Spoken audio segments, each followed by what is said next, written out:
ना भटके। पिता के पांव छूने वाला कभी गरीब नहीं होता, माता के पांव छूने वाला कभी बदनसीब नहीं होता, भाई के पांव छूने वाला कभी गम में नहीं डूबता, बहन के पांव छूने वाला कभी चरित्र विहीन नहीं होता, और गुरु के चरण छूने वाला कभी बर्बाद नहीं होता। दुख आ भी गया तो वापिस सेठ बनकर बिठा देता है, वो मेरा शिव का। कोई आज बनेगा, कोई कल बनेगा, शंकर को जल चढ़ाने वाला एक ना एक दिन सेठ जरूर बनेगा, ये निश्चित है। शिव महापुराण कथा। देरी हो सकती है, फाइल थोड़ी मोटी हो सकती है, मेरे भोले बाबा दुख मिटाने में थोड़ी देरी कर सकते हैं, पर विश्वास रखना, तुम रोज मंदिर जाना चालू कर दो, शिव को जल चढ़ाना चालू कर दो, निश्चित है तुम्हें किसी की जरूरत नहीं पड़ेगी। जिस हाथ से तुमने महादेव को जल चढ़ाया है ना, वो हाथ महादेव पकड़ लेता है, कभी नहीं छोड़ता, मरते दम तक नहीं छोड़ता, आखिरी तक नहीं छोड़ता। करो आप शिव को जल समझ। लग रहा है आपको कि मेरे को ये दुख आ गया, मेरे को ये तकलीफ आ गई, मेरे को ये कष्ट आ गया, नहीं हो रहा मेरा काम, मैं बहुत दुख में जिंदगी जी रही हूं, तो लगाओ एक लोटा जल ले, उसी में से गणेश जी, कार्तिकी, अशोक सुंदरी, मां पार्वती और बोलो जम के देव अधिदेव महादेव को चढ़ाओ।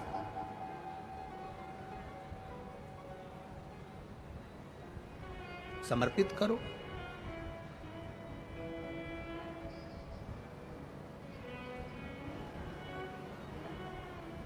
शिव जी का समर्पण।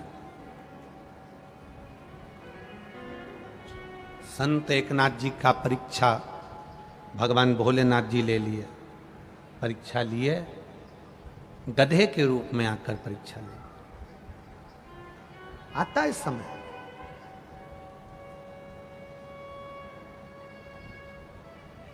शिव कथा कह रही है। देवराज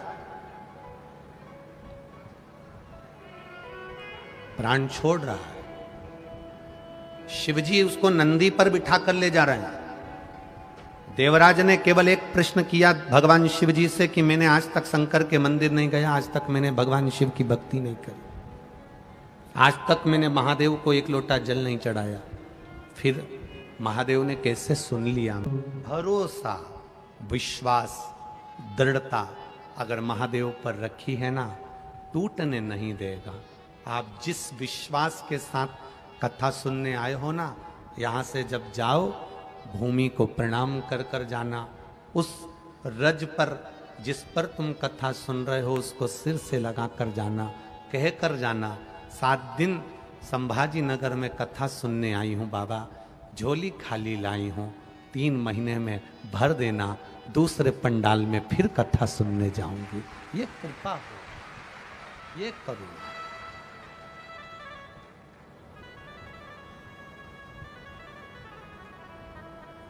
एक माँ ने अपने पत्र में लिखा है, पत्र तो बहुत सारे हैं, उसने पत्र में लिखा मेरी है 9वीं कथा है गुरुजी, पंडाल में सुन रही हूं, बाबा से जो मांगा था 7 और 8 तक तो मौका ही नहीं मिला कि दिया नहीं दिया, पर 9वीं कथा में बाबा ने मेरे को सब कुछ दे दिया, इसलिए सुनकर अब घर जा रहे हो।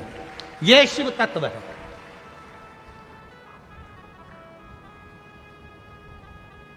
केवल भीड़ बढ़ाने के लिए या भीड़ में देखने के लिए मत आओ कि कौन कथा बाच रहा है और व्यवस्था क्या करी गई है, ये लाखों लोग क्यों आए, इनको देखने के लिए नहीं, भगवान शंकर की कथा का गुणगान करने के लिए।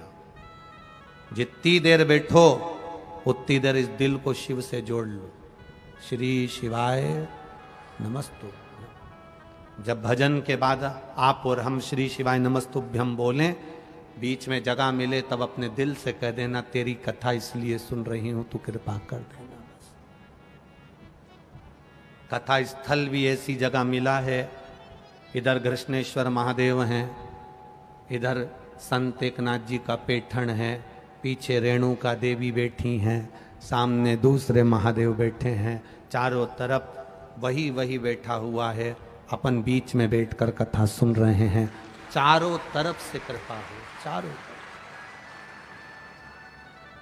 पूरे पंडाल में 12 तो दरवाजे बना दिए, तुम्हारी मर्जी पड़े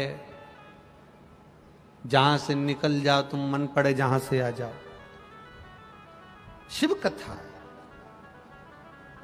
लगेगी धूप तेल चलाती हुई, गर्मी भी पड़ेगी, तपना भी पड़ेगा, पैदल चलकर यहां तक आना भी पड़ेगा, बहुत दूर गाड़ियां भी रोक दी जाएगी, पर 2-2 कदम चलते चलते उसका नाम लेते लेते मंजिल तक पहुंच जाना। पूरे शरीर में, पूरे शरीर में, पूरे शरीर के अंदर कोई को भी आपने प्रणाम करते देखा होगा, धोख लगाते देखा होगा, नमन करते देखा होगा, तो लोग सिर के पांव नहीं पड़ते कभी। और इधर संभाजी नगर में पड़ते हैं क्या? सिर के पांव पड़ता है कोई? नहीं पड़ता। कंधे के कोई पांव पड़ता है? बोलो जम के नहीं। हाथ के नहीं, पेट के नहीं। अगर पांव पड़े जाते हैं तो चरण के ही पड़े जाते हैं, चरणों को ही नमन करा जाता है। क्यों? क्योंकि केवल चरण ही केवल एक ऐसे होते हैं जो चलते चलते हमें मंजिल तक पहुंचा देते हैं, इसलिए उसको नमन किया। करो उसको नमन। देवादिदेव महादेव के चरणों को नमन करते रहे, करो भजन।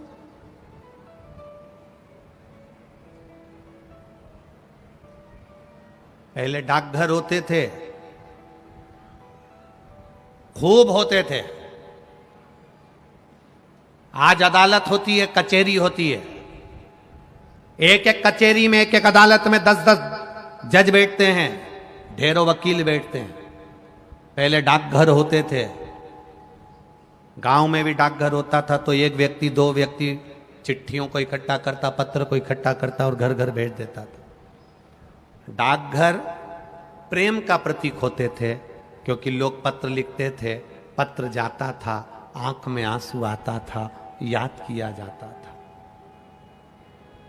डाकघर प्रेम की निशानी होते थे, और ये कचहरी, ये अदालत नफरत की निशानी होते हैं। जितने भी केस मिलेंगे सब नफरत के मिलेंगे, सब एक दूसरे को खींचने के मिलेंगे। वहां प्रेम का क्रेज नहीं है। देवराज के जब प्राण छूटे तो देवराज ने प्रश्न किया भगवान शिव से, आप मुझे लेने के लिए आए हो? मैंने काम कौन सा ऐसा कर दिया जो तुम मुझे लेने के लिए आए हो? ऐसा कौन सा काम किया? क्या करा मैंने जो आप मुझे लेने के लिए आए?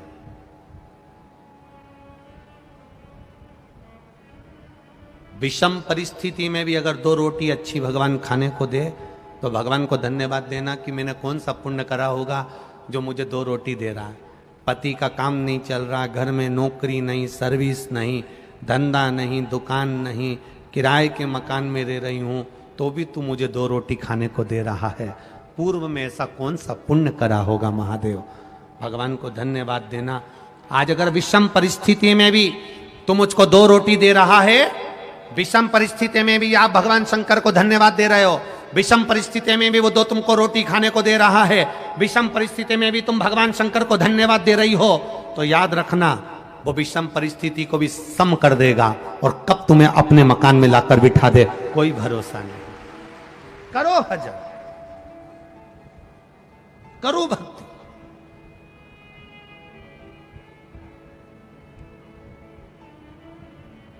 विषम को सम कर सकता है।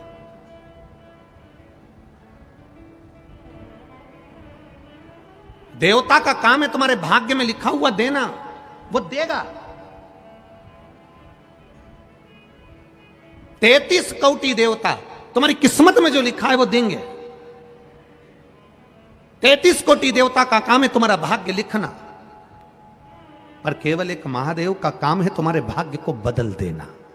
तुम्हारी जिंदगी में दुख लिखा है, कब वो सुख लिख दे उसका कोई भरोसा नहीं। लिख दे। ये सिर महादेव की पिंडी को लोग लगाते, कई लोगों को देखा होगा तुमने। बोलो कभी देखा कि नहीं देखा? अरे बोलो, जम के बोलो जरा, देखा? ये सिर लोग महादेव की पिंडी को लगा देते हैं, ये सिर महादेव के शिवलिंग को लगा देते हैं। क्यों लगा देते हैं? क्यों?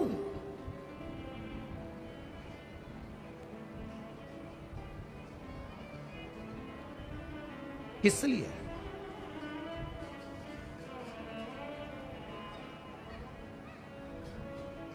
क्यों लगाते हैं? किस लिए लगाते हैं?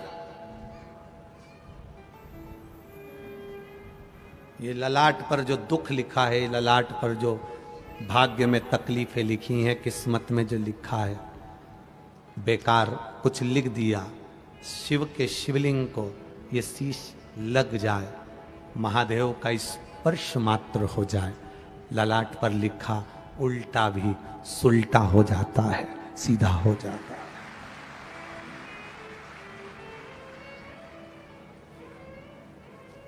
मंदिर से मिले हुए फूल, मंदिर से मिले हुए फूल को कहां लगाना चाहिए, कहां रखना चाहिए? मंदिर से कोई पंडित जी आपको फूल दे देता है, उस फूल को सबसे पहले कहां लगाना चाहिए, कहां रखना चाहिए?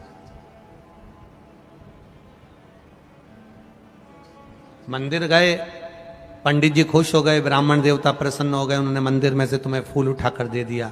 इस फूल को कहां लगाना चाहिए, कहां रखना चाहिए? शिव महापुराण में, लिंग पुराण में, पद्म पुराण में, स्कंद पुराण में पुष्प का भी वर्णन है कि मंदिर से मिला हुआ पुष्प नयनों से लगाकर, हृदय से लगाकर अपने कर्ण में लगाया जाता है, कानों में लगाया जाता है। कानों में क्यों? क्योंकि भगवान के प्रवेश का सबसे बड़ा दरवाजा यह कर्ण है, जो भगवान के प्रवेश को कराता है। आपने कथा सुनी, उसमें आपको मिला कि एक लोटा जल चढ़ाने से यह प्राप्ति होती है। शिव अंदर गया तब तो आपने मंदिर जाना प्रारंभ किया। अगर शिव अंदर नहीं जाता तो कोई मंदिर जाना प्रारंभ नहीं करता। लगाया हृदय से, कर्ण पर रखा, कर्ण पर रखने के बाद उसको फिर पुष्प को विसर्जन करने से पहले अगर कोई पंडित, कोई विद्वज्जन, कोई ब्राह्मण जन आपको फूल दे देते हैं, हृदय से, नेत्रों से लगाने के बाद, मस्तक से लगाने के बाद उसे थोड़ी देर कर्ण पर जरूर रखना चाहिए। कर्ण पर रखने के बाद फिर भले उसको उतार कर तुम विसर्जन कर दो, पर कान के छुए बिना उसका विसर्जन भी नहीं होता है। कर्ण का स्पर्श हो, तू प्रवेश का द्वार, ये कर्ण है जिसमें से मेरा महादेव अंदर प्रवेश करा। प्रवेश। श्रीमद् भागवत में गोकर्ण की कथा आती है, सुनिए कि नहीं सुनी? गोकर्ण की कथा आती है श्रीमद् भागवत में, गोकर्ण। और जाने दो, शिव महापुराण में भगवान शंकर के बहुला गाय के पेट में प्रवेश करने की कथा आती है, कान के द्वारा।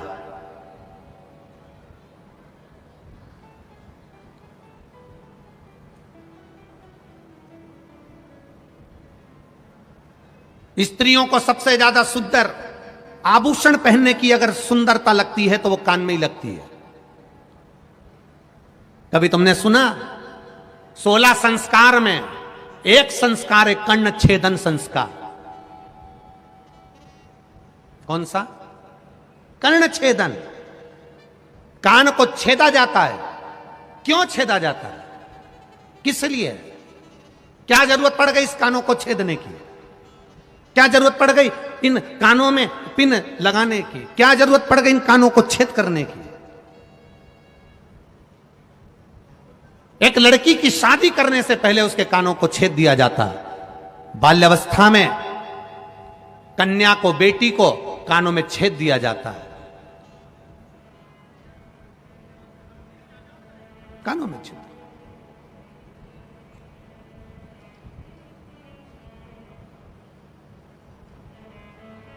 एक कानों में छिद्र, दूसरा जम के बोलो जरा, नाक पर छिद्र। दोनों बड़ी मर्यादा के हैं। कर्ण छिद्र, बेटी को विवाह करने से पहले जब बेटी कुंवारी रहती है, कन्या रहती है, छोटी रहती है, उसके कानों को छेद दिया जाता है। पुरुष, उसके भी कानों को छेदा जाता है। कर्ण छेदन का महत्व क्या कहता है? अच्छा मिले उसको अंदर उतार लो। कोई अगर तुम्हारी बुराई कर दे, अपशब्द कह दे, तो कानों में जो छेद है, ये दो छेदों का महत्व बड़ा प्रबल है।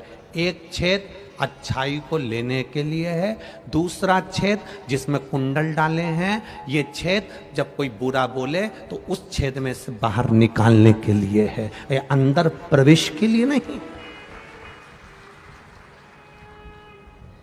कानों के दो छेद, एक जो तुमने कान छेदन करा है, कुंडल पहने हो, उससे अपनी बुराई को, अपने को कोई अपशब्द कह दे, ताना दे दे, गाली दे दे, आड़ा टेढ़ा कह दे, अपशब्द कह दे, तुम्हारी निंदा कर दे, बुराई कर दे, अपशब्द कहे। हमने पहले भी कथा में, वीरगंज की कथा नेपाल से कहा था, भगवान से प्रार्थना करते समय एक प्रार्थना ये भी करना कि मुझे अपनी बुराई सुनने की सहनशीलता देना। इतना जरूर करना भोलेनाथ कि लोग मेरी बुराई करे तो मैं सुन सकूं, किसी को अपशब्द ना बोलूं, वो आड़ा टेढ़ा बोले मैं सुन लूं, वो मुझे गाली दें मैं सुन लूं, क्योंकि दुनिया के लोगों को सुनने की आदत खत्म हो गई। एक बहू आती है तो वो कह देती है हम किसी की नहीं सुनेंगे। सास है तो वो भी कह देती है तू कल की आई मैं तेरी सुनूंगी। बाप बेटे से कह देता है मैं तेरा बाप हूं, मैं किसी की नहीं सुनूंगा। बेटा कह देता है मैं भी किसी की नहीं सुनूंगा। पड़ोसी कह देते हैं लड़ाई में हम किसी की नहीं सुनेंगे। रिश्तेदार कह देते हैं हमसे मुंह मत मिलाना, हम किसी की नहीं सुनेंगे। तो सुनेगा कौन? सियोर वाला महाराज। तुम नहीं सुनोगे, सुनेगा कौन? सास के मैं नहीं सुनो, बहू के मैं नहीं सुनो, बच्चे के मैं नहीं सुनो, बाप के मैं नहीं सुनो, परिवार वाले के मैं नहीं सुनो, तो सुनेगा कौन? और यहां शिव महापुराण की कथा कर रही है सुनने की आदत डालो। अब क्या करोगे? अब करोगे क्या? तुम ये विचार करो, होगा क्या? ये तो उसी में का हाल हो गया जैसे एक पति पत्नी का आपस में झगड़ा हो गया, और झगड़ा भी इस बात पे हुआ कि घर में इतने मेहमान आते रहते हैं, तू मेरा बजट बिगाड़ देती है, पूरा खर्चा लगा देती है, पूरा पैसा बर्बाद करने में लगी है। पत्नी चिल्ला के दौड़ी सिर पे पल्लू लेकर, मेरे मेहमान थोड़ी ना आ रहे, सब तुम्हारे आते हैं, इतना तक के जाते हैं, कभी तुम्हारे पिताजी के, कभी तुम्हारी माँ के, कभी तुम्हारे भाई के, इतने मेहमान आ रहे, जब देखो जब मुझसे झगड़ा करते रहते हो। पति बोला मेरा बजट बिगड़ रहा है, 20-25 हजार रुपए तो इन मेहमानों के चक्कर में खत्म हो जाते हैं। अब दोनों लड़ रहे थे, इतनी देर में एक मेहमान सूटकेस लेकर फिर आ गया। जो मेहमान दरवाजे पर आया, पति ने पत्नी से कहा सामने से मेहमान आ रहा है, अपन दोनों झगड़ा जम के करेंगे, मैं तुझे मारूंगा तू रोना, मेहमान भग जाएगा। अब इसने पत्नी को मारना चालू करा और पत्नी ने रोना चालू करा। मेहमान ने देखा ये अभी से तो झगड़ रहे हैं और मैं अंदर जाऊंगा तो क्या मतलब। मेहमान वापिस चला गया।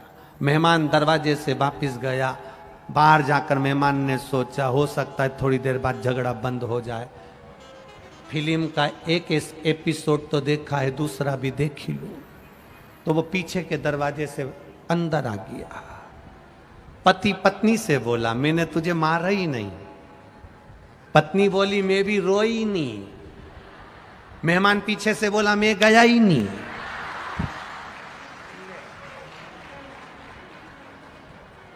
अब घूम फिर के मैं नहीं आ गया, मैं भी नहीं गया। भगवान से कहो कि हम अपनी कोई बुराई करे, निंदा करे, अपशब्द कहे, ताने दे, हम सुन ले। सुन नहीं पा रहे ना, इसीलिए अदालत में ज्यादा केस जा रहा है। ये अदालत में इतने केस किस लिए हैं? ये अदालत में इतने जज क्यों बैठ रहे हैं? अदालत में इतने वकील क्यों बैठ रहे हैं? क्योंकि हम सुन नहीं पा रहे। सास बहू की नहीं सुन रही, बेटा बाप की नहीं सुन रहा, भाई भाई की नहीं सुन रहा, पड़ोसी पड़ोसी की नहीं सुन रहा, रिश्तेदार रिश्तेदार की नहीं सुन रहा है, मोहल्ले वाले की नहीं सुन रहा है, कोई सुन नहीं रहा। इसलिए अदालतें बढ़ती चली जा रही है और अदालतों में जज और वकील बढ़ते चले जा रहे हैं। जिस दिन आपने सुनने की आदत डाल ली, उसने कुछ कहा, आग लगे बस्ती में, क्या किसको रोइए, बस सुनने की आदत डाल ली।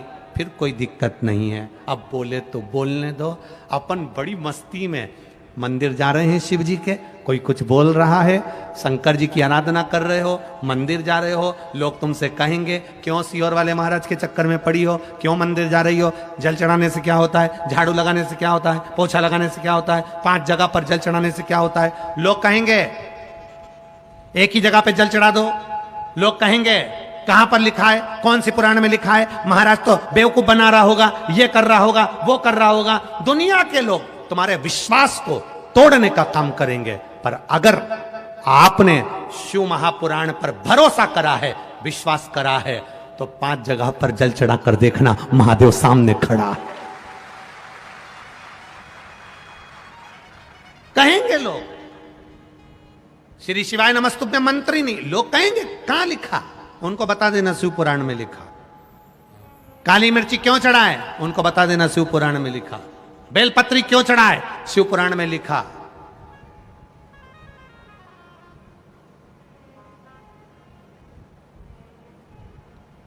लोग थोड़ा सा पढ़ते हैं, खुद को विद्वान समझते हैं, और शिव पुराण में, भागवत पुराण में, नर्मदा पुराण में, गर्ग संहिता में, इन पुराणों में से लोग उसके दोष निकालना प्रारंभ करते। ये तो है ही नहीं, हमने तो सुना ही नहीं, हमने तो पढ़ा ही नहीं। पढ़ो पढ़ो।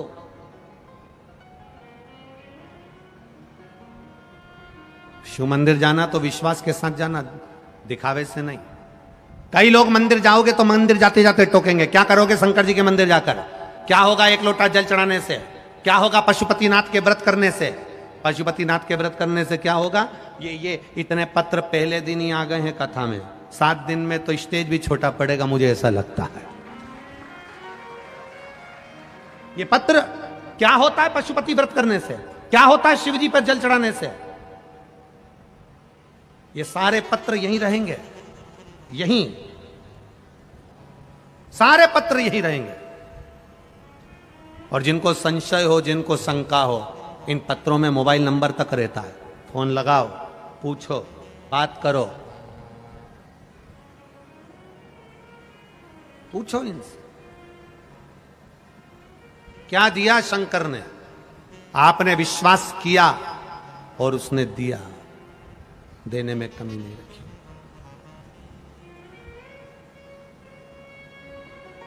करो भरोसा।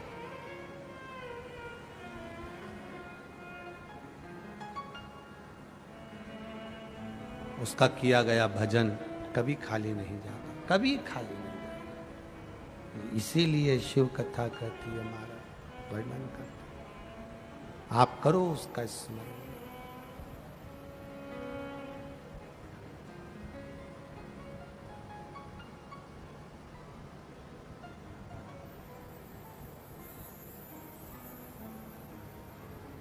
वो कहे ना, तूच सार खा तूच देवा,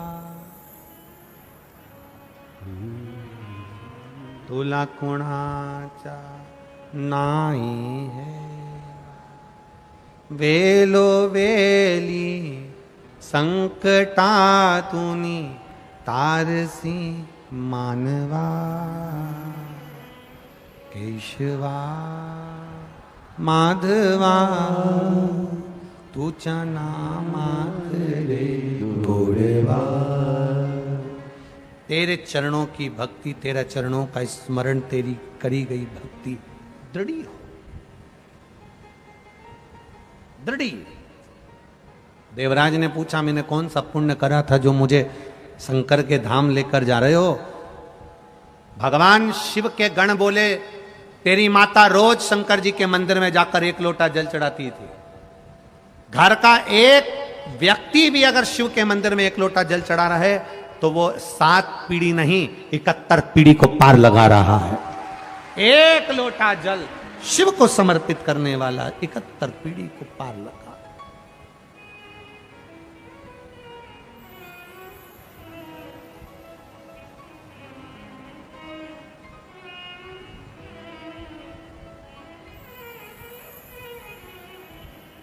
उसका किया गया भजन खाली नहीं। करो उसका स्मरण, करो उसकी बात। शिव के सिवा कहीं दिल ना लगाना, शिव के सिवा कहीं दिल ना लगाना, वरना पड़ेगा तुझे आंसू बहाना, वरना पड़ेगा तुझे आंसू बहाना, शिव के सिवा कहीं दिल ना लगाना,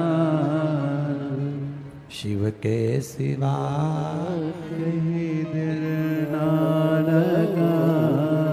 जन्म से लेकर मृत्यु तक वो साथ देने बैठा है। वो अंतिम बिंदु में जब तुम्हारा स्वास्थ्य खराब होता है तब डॉक्टर भी कह देता है अब मेरे हाथ में नहीं, अब उसके हाथ में। डॉक्टर को भी मालूम है कि एक डॉक्टर और बैठा है, साधारण डॉक्टर नहीं होगा, एक बैठा है, वो कोई साधारण नहीं होगा।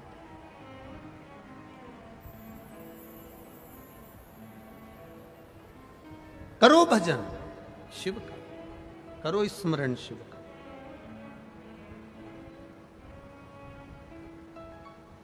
कई लोग कहते हैं गुरुजी हम इतना भगवान के पूजन करते हैं, अर्चना करते हैं, भगवान ने दया करना बंद कर दिया। भगवान दया नहीं करता गुरुजी।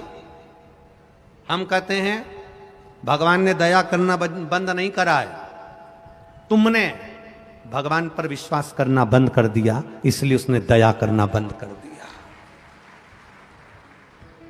भगवान दया करना कभी मन नहीं करता। कई लोग कह देते हैं हम इतने दिन से मंदिर जा रहे हैं, हम इतने दिन से बेलपत्र चढ़ा रहे हैं, हम इतने दिन से जल चढ़ा रहे हैं, भगवान ने दया करना बंद कर दिया। ना ना ना ना, दया करना बंद नहीं करा। तुमने उसको याद करना बंद कर दिया, तुमने उस पर विश्वास करना बंद कर दिया, तुमने उस पर भरोसा करना बंद कर दिया। तुम रोज सुबह से उठते हो, कहीं जाते हो, कहीं चले जाते हो, तो भी तुम अपने परिवार वालों से कहते हो। केवल एक शिवपुराणी ऐसी होती है जिसमें तुम्हारे परिवार वाले की तुमको याद नहीं आती। केवल शिवपुराण एक ऐसी होती है जिसमें तुम्हें परिवार वालों की याद नहीं आती। यहां पर लोग बड़ा बड़ा मोबाइल लेकर नहीं आते। लाते हैं क्या बड़ा बड़ा मोबाइल?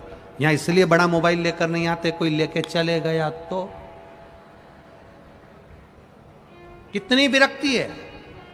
कथा में आते हैं तो सोने की रकम घर रख कर आते हैं, चांदी की रकम घर रख कर आते हैं, अच्छी वाली चप्पल भी पहन के नहीं आते। तेरा ध्यान देना, कितनी विरक्ति। सब कीमती कीमती सामान घर में छोड़कर आए, जो ऐसा ही था हल्का पुल्का किसी काम का नहीं, वो सब पहन के, साड़ी भी ऐसी पहन के आए।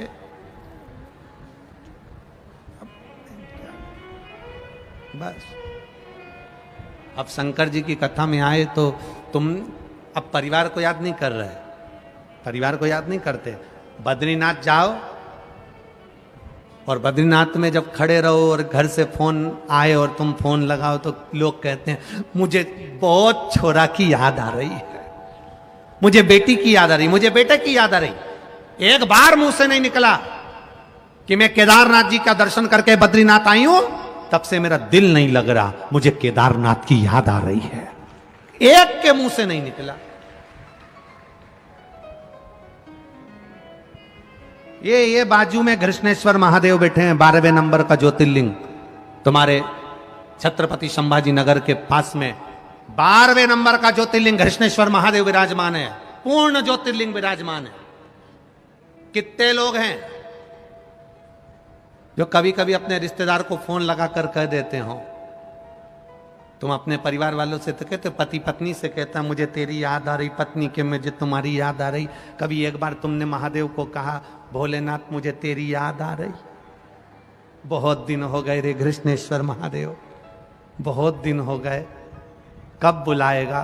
कभी कभी तो दिल से कह दिया करो। तो कृष्णेश्वर महादेव यहीं 35 किलोमीटर दूर है, हनुमान जी पास में सो रहे हैं, उनको जगाएंगे। कौन से? भद्रा मारुति। हाँ, शंकर जी उनको जगा कर कहेंगे उठो जाओ। जैसे तुम राम जी को कंधे पर लाए थे, कमलाबाई औरंगाबाद संभाजी नगर में रह रही है और वहां से कमलाबाई को ले आओ, तो क्या कमलाबाई को लेके कैसे आऊं? तो क्या जैसे राम जी को लाए थे, तो उसके पास गाड़ी तो है ही नहीं। हनुमान जी से कहेंगे उसकी गाड़ी की व्यवस्था भी तुम्हें करना है और लाने की व्यवस्था भी तुम्हें करना है, बुला ले। हम याद ही नहीं करते। वो माताओं को थोड़ी सी वो हिचकी चलती है ना, तो तुरंत कह देती है मेरी बेटी याद कर रही। एक बार हिचकी चले, एक बार नहीं बोली सियोर वाला महाराज याद कर रहा है, एक बार नहीं बोली, एक बार। वो तो तुमने अब यहां पर पत्र लिख लिख के भेज दिया, बहुत सारे पत्र तुमने लिखे, ये पत्रों में लिख दिया तुमने। एक कोई ने लिखा है, नम्रता गंगाधर यदुल्ले, कहीं बैठी हैं? आप ही हैं? हाँ, हिलाओ हाथ जरा, दोनों हाथ हिलाओ। उन्होंने पत्र में लिखा है, बाबा की इतनी कृपा हुई, हमारे संभाजी नगर का भाग्य जाग गया जो आप शिव पुराण की कथा करने। फिर लिख दिया, प्रदीप जी जायसवाल बड़े किस्मत वाले और बड़े आनंदित हैं, उनकी तो नजर उतारना चाहिए।